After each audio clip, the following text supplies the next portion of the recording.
नमस्कार, मैं हूं डॉक्टर अभिषेक आनंद और नंबर सिस्टम के इस दूसरे वीडियो लेक्चर में हम लोग समझेंगे कि रियल नंबर क्या होता है, इमेजिनरी नंबर और कॉम्प्लेक्स नंबर क्या होता है। अभी तक में हम लोगों ने देखा है कि natural number, integers, whole number, rational और इरैशनल नंबर क्या होता है।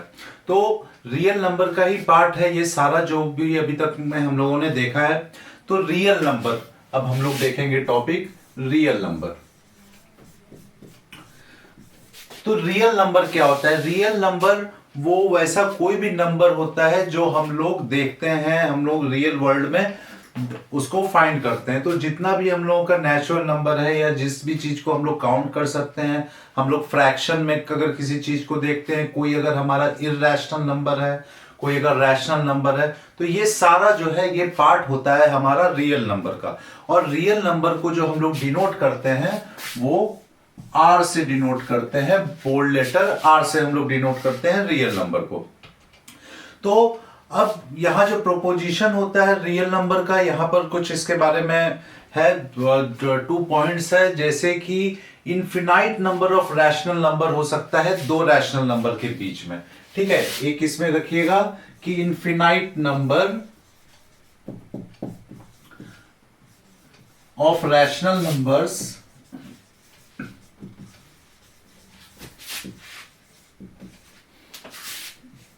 can be between two rational numbers या between two rationals। ठीक है, तो यहां पर क्या कहता है कि दो रैशनल नंबर के बीच में इनफिनाइट नंबर, कितने भी रैशनल नंबर हो सकते हैं। एक पॉइंट ये है, और दूसरा हम लोग इसको एग्जांपल में भी समझेंगे। और दूसरा क्या कहता है कि कम से कम एक इररेशनल नंबर दो रैशनल नंबर के बीच में होता है। ठीक है, at least one irrational number between two rational numbers।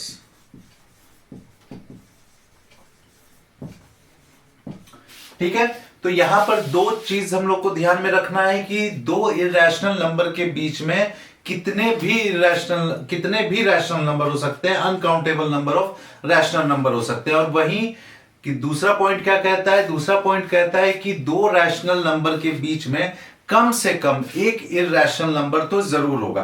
अब एग्जाम्पल में हम लोग देखते हैं, जैसे पहले का अगर हम लोग एग्जाम्पल लें तो हम लोग लेते हैं कि 1 और 2, ये दो हम लोग नंबर ले लेते हैं। तो एक और दो के बीच में n number of rational number हो सकते हैं, जैसे 1.2 हो सकता है, 1.12 हो सकता है, 1.3 हो सकता है, 1.5 हो सकता है, कितने भी हमारे रैशनल नंबर हो सकते हैं। वहीं अगर हम लोग यहां पर लें एग्जांपल में कि कम से कम एक इररेशनल नंबर, तो हम लोगों ने देखा है कि √2 जो है ये हमारा क्या है? ये इररेशनल नंबर है।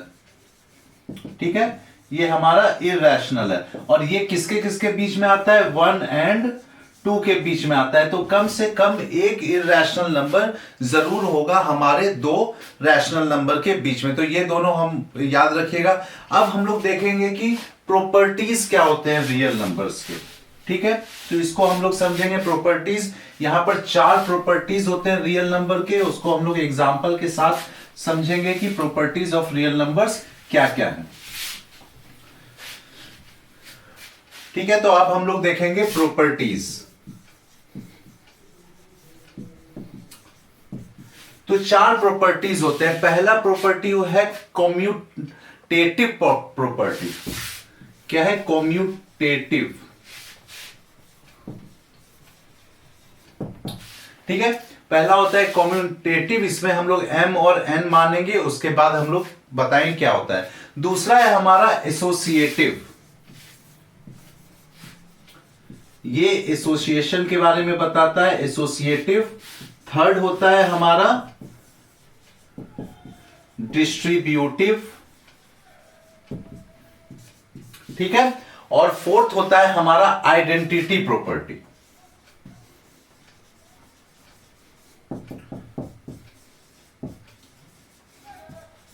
तो ये चार तरह के प्रॉपर्टी होते हैं और इन चारों प्रॉपर्टी को हम लोग अलग अलग value m n and r का हम लोग अलग अलग वैल्यू लेके एक एक करके समझेंगे कि हमारा कम्यूटेटिव प्रॉपर्टी क्या है, एसोसिएटिव प्रॉपर्टी क्या है, डिस्ट्रीब्यूटिव प्रॉपर्टी क्या है और आइडेंटिटी प्रॉपर्टी क्या है। तो सबसे पहले हम लोग देखते हैं कम्यूटेटिव प्रॉपर्टी हम लोग किसको कहते हैं और इसको समझते हैं कि कम्यूटेटिव प्रॉपर्टी क्या होता है।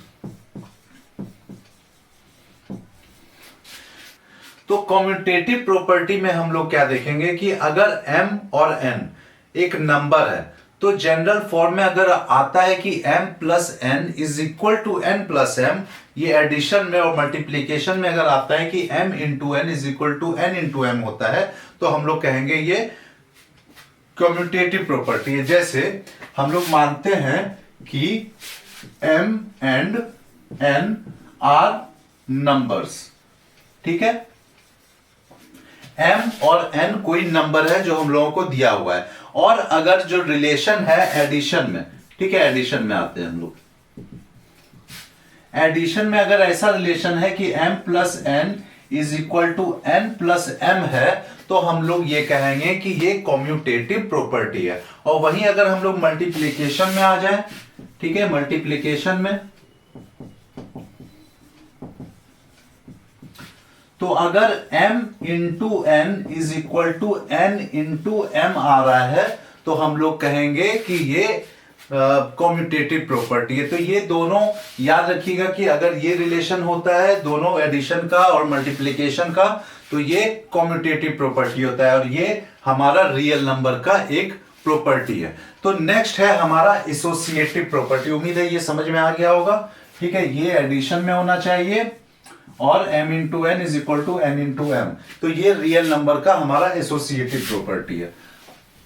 अब नेक्स्ट हम लोग जो प्रॉपर्टी है वो देखेंगे एसोसिएटिव प्रॉपर्टी, ठीक है, नेक्स्ट हम लोग देखेंगे एसोसिएटिव प्रॉपर्टी। अब एसोसिएटिव प्रॉपर्टी में हम लोग मान लीजिए 3 नंबर ले लेते हैं, ठीक है, m n and r numbers,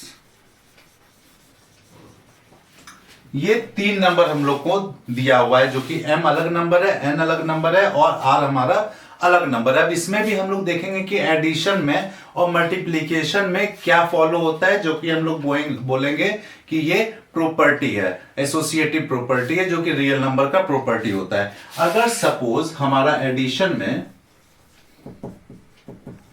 ठीक है, यहां हम लोग एडिशन का देख रहे हैं, एडिशन में अगर m plus n plus r is equal to m plus n plus r, अगर ये रिलेशन हमारा सेटिस्फाई होता है तो हम लोग कहेंगे कि ये एडिशन का एसोसिएटिव प्रॉपर्टी और ये रियल नंबर फॉलो करता है। वहीं अगर हम लोग मल्टीप्लिकेशन में आ जाएं,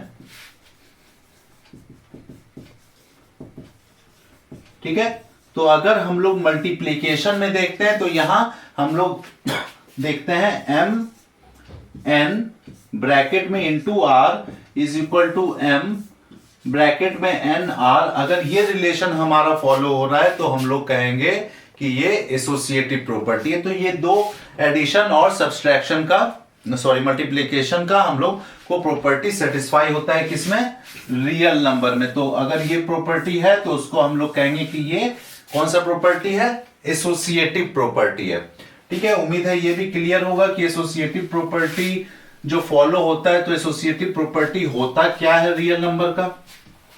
अब नेक्स्ट जो प्रॉपर्टी है, थर्ड प्रॉपर्टी, वो है हमारा डिस्ट्रीब्यूटिव प्रॉपर्टी। नेक्स्ट है हमारा डिस्ट्रीब्यूटिव। अब जो डिस्ट्रीब्यूटिव प्रॉपर्टी है इसको भी हम लोग, इसमें भी हम लोग 3 नंबर लेंगे, m n और r, ठीक है। वापस से हम लोग लिखते हैं m n and r numbers, ठीक है। m n और r तीनों अलग अलग नंबर है।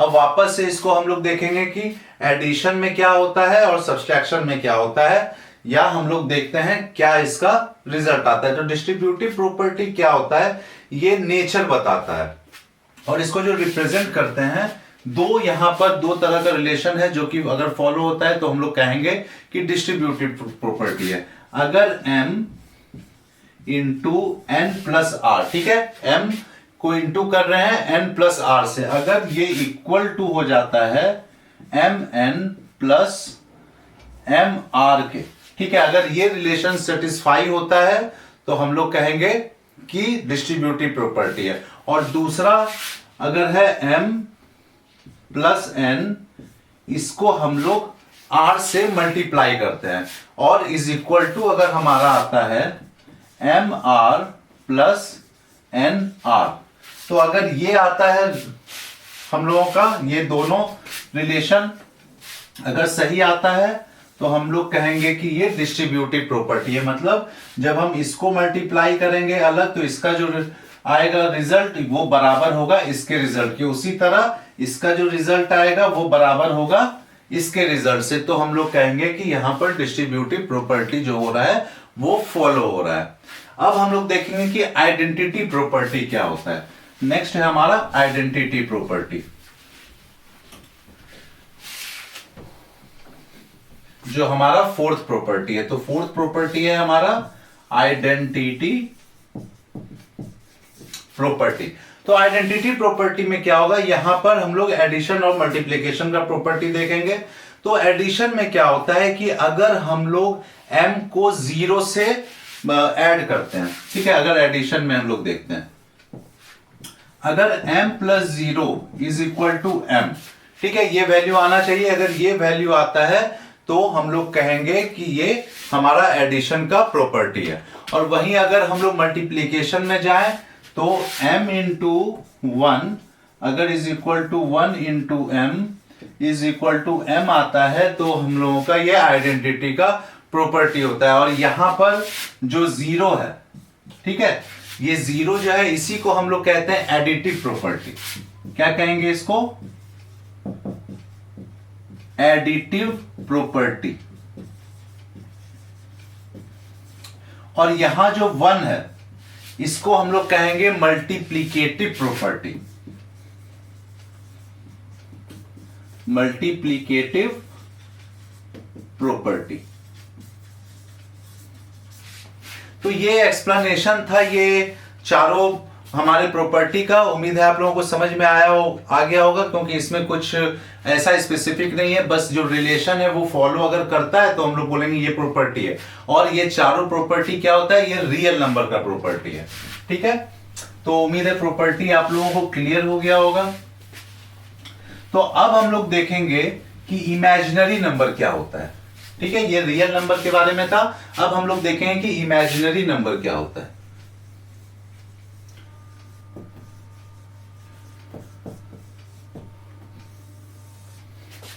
तो इमेजिनरी नंबर वैसा नंबर होता है जो कि निगेटिव रिजल्ट देता है जब हम लोग उसका स्क्वायर करते हैं, ठीक है। यहां पर ध्यान देना है, हम लोग अभी तक क्या देखे थे कि अभी तक जितना का भी स्क्वायर करते थे वो पॉजिटिव रहता था, लेकिन इमेजिनरी नंबर में क्या होता है, वैसा नंबर जिसको अगर हम लोग स्क्वायर करेंगे तो उसका रिजल्ट जो है निगेटिव में आएगा। और इसको हम लोग डिफाइन भी कर सकते हैं इस तरह, स्क्वायर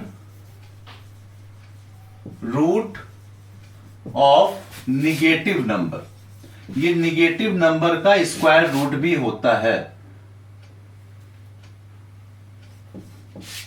ठीक है, square root of negative number. अब इमेजिनरी नंबर जो होता है इसको हम लोग कह सकते हैं, इमेजिनरी नंबर जो नॉन जीरो का होता है, रियल नंबर जो होता है उसका इमेजिनरी यूनिट को हम लोग आई कहते हैं। इमेजिनरी नंबर को किससे डिनोट करेंगे, आई से हम लोग डिनोट करते हैं। और इसको हम लोग आयोटा भी कहते हैं, याद रखिएगा, IOTA, आयोटा भी हम लोग इसको कहते हैं। अब जैसे फॉर एग्जांपल हम लोग मान लेते हैं, सपोज हम लोगों का दिया हुआ है i is equal to -1 root under -1। तो अगर हम लोग इसका स्क्वायर करते हैं, मान लीजिए i स्क्वायर करते हैं तो क्या होगा, -1 root under -1 into root under -1, इसका वैल्यू कितना आ जाएगा, -1 हो जाएगा। तो ये याद रखिएगा कि i स्क्वायर का वैल्यू जो होता है हमेशा -1 होता है, या i का वैल्यू जो होता है वो रूट अंडर -1 होता है। अब मान लीजिए हम लोग लेते हैं स्क्वायर रूट -4 का। ठीक है, ये रिलेशन हम लोग को हमेशा याद रखना है, ये और ये रिलेशन। ठीक है, ये दोनों रिलेशन हमेशा याद रखिएगा कि i is equal to root under -1 होता है और i square is equal to -1 होता है। अगर मान लीजिए रूट -4 का हम लोगों को निकालना है वैल्यू, तो इसको कैसे निकाल सकते हैं? इसको हम लोग लिख सकते हैं कि -1, इस तरह से हम लोग लिख सकते हैं root under -1 into root under 4। तो ये -1 इंटू रूट अंडर 1 इंटू 2 आ जाएगा। तो यहां पर क्या आ जाएगा 2 रूट अंडर -1, और हम लोग -1 को i भी लिख सकते हैं। तो ये क्या हो जाएगा, इसका वैल्यू 2i आ जाएगा। रूट अंडर -4 का वैल्यू कितना आ जाएगा, 2i आ जाएगा। उसी तरह मान लीजिए -3 का हम लोग निकालते हैं, तो रूट अंडर -3 को अगर हम लोग करें तो इसको वापस से क्या कर सकते हैं हम लोग, 3 ये 3 इंटू रूट अंडर -1, तो 3। अब हम लोग क्या करेंगे, अब हम लोग इसको स्क्वायर कर देते हैं या √3 ही रखते हैं। तो √3 अगर रखें तो इसका वैल्यू हम क्या कर सकते हैं, i लिख सकते हैं। तो रूट अंडर 3i हमारा आ जाएगा। तो इसी तरह जो है हमारा ये 2i और ये रूट अंडर 3i, ये सारा क्या हो जाएगा, ये सारा हम लोगों का इमेजिनरी नंबर आ जाएगा।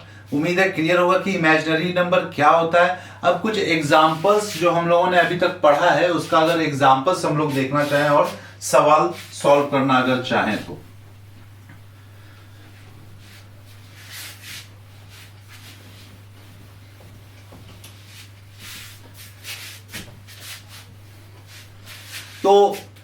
तो ये था इमेजिनरी नंबर के बारे में। अब हमारा है कि कॉम्प्लेक्स नंबर। कॉम्प्लेक्स नंबर क्या होता है, ठीक है, हम लोग देखेंगे अब कॉम्प्लेक्स नंबर। ठीक है, तो कॉम्प्लेक्स नंबर क्या होता है, ये हम लोगों को हेल्प करता है स्क्वायर रूट निगेटिव नंबर का निकालने में। इसमें हम लोगों का इमेजिनरी नंबर का भी पार्ट रहता है। अब कॉम्प्लेक्स नंबर सम होता है, ये एडिशन होता है, या सम हम लोग कह सकते हैं होता है रियल नंबर का और इमेजिनरी नंबर का। अब रियल नंबर और इमेजिनरी नंबर हम लोग क्यों कहते हैं, क्योंकि ये जो फॉर्म में होता है, ये फॉर्म में होता है a प्लस आई बी के फॉर्म में होता है। ठीक है, इसीलिए हम लोग कहते हैं कि ये सम होता है रियल नंबर का और इमेजिनरी नंबर का। अब यहां पर जो a पार्ट है, ठीक है, a और b का जो पार्ट है, ये किसको डिनोट करता है, ये रियल नंबर को डिनोट करता है। ठीक है, ये रियल नंबर को डिनोट करता है, और i जो है ये हमारा डिनोट करता है इमेजिनरी नंबर को। इमेजिनरी नंबर या आयोटा जो हम लोग कहते हैं उस चीज को ये डिनोट करता है। तो इसको IB को हम लोग अगर एक साथ बोले, ठीक है, तो इसको हम लोग एक साथ बोले तो ये जो है इमेजिनरी पार्ट है। ठीक है, ये इमेजिनरी पार्ट होगा। ठीक है, उम्मीद है क्लियर होगा कि ये सम होता है रियल नंबर का और इमेजिनरी नंबर का। और आई को हम लोग याद रखिएगा आयोटा कहते हैं, जिससे हम लोग इमेजिनरी नंबर का के थ्रू हम लोग कॉम्प्लेक्स नंबर को सॉल्व करते हैं। अगर मान लीजिए कॉम्प्लेक्स नंबर का कोई सवाल दिया हुआ है, एक क्वेश्चन दिया हुआ है, ठीक है, 3 + 2i इंटू 1 + 7i, 1 + 7i, और हमेशा याद रखिएगा कि i स्क्वायर का वैल्यू क्या होता है, -1 के बराबर होता है। तो हम लोग मल्टीप्लाई करते हैं, 3 × 1 पहले करेंगे, 3 × 1, और फिर 3 प्लस क्या हो जाएगा 3 × 7i, फिर ये इससे हम लोग करेंगे 1 को, plus 2i × 1 plus 2i × 7i, 2i × 7i। ठीक है, अब इसका क्या आएगा, 3 + 21i plus 2i plus 14i square. अब 21i और 2i को हम लोग ऐड कर सकते हैं, तो ये आ जाएगा 23i प्लस 14। अब i स्क्वायर का वैल्यू हम लोग पहले देख चुके हैं कि आयोटा का वैल्यू क्या होता है, -1 होता है। तो यहां हम लोग -1 कर देंगे, तो क्या हो जाएगा 3 + 23i -14। फिर 3 और -14 को अगर सॉल्व करें पहले लिख लेते हैं 23i, 3 और -14 हो जाएगा -11। तो ये हमारा वैल्यू आ जाएगा। तो इसी तरह से हम लोग सॉल्व करते हैं कॉम्प्लेक्स नंबर के सवाल को। तो आज के वीडियो में इतना ही। यहाँ पर हम लोगों ने समझा कि रियल नंबर क्या होता है, इमेजिनरी नंबर क्या होता है और कॉम्प्लेक्स नंबर क्या होता है। अब जो नेक्स्ट वीडियो होगा उसमें हम लोग कुछ सवाल सॉल्व करेंगे जिससे हमारा डाउट क्लियर हो और किस तरह से क्वेश्चंस को यहाँ पर सॉल्व किया जाता है, डिफरेंट इमेजिनरी नंबर्स का, कॉम्प्लेक्स नंबर्स का, इसे हम लोग देखेंगे। तो आज के लिए इतना ही। Thank you.